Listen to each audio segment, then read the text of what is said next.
Cradles to Crayons is an organization in Philadelphia. They serve children from newborn to 12 years old. They provide them with gently used clothing, shoes, books, diapers, everything that they need to grow, play, learn. We started working with Cradles to Crayons about 6 years ago, and we've been bringing our students back every year since. We've had many students join us in the winter and then again in the spring.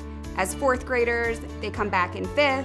It's such a meaningful experience for them, and they love it, and they want to continue to collect donations and give back to the community and help others. So this year, the Cradles to Crayons event was really exciting. We never got to clean books before, which is the shift that they put us at, so it was something brand new to even the returning students. Students got to go through, sort the books, sort by grade level, clean them, and a lot of our students just enjoy reading in general, so they were kind of having fun reading through and flipping through the stories, seeing ones they've read before, ones they haven't.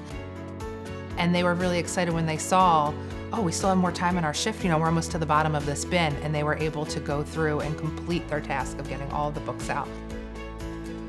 I think that it's very easy for not just students and kids, but for adults to see stories on the news, to kind of hear about poverty and know that it's out there.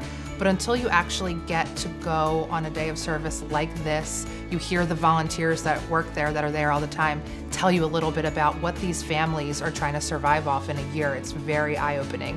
And to know that some of these families and some of these kids aren't going to get through a week without these donations.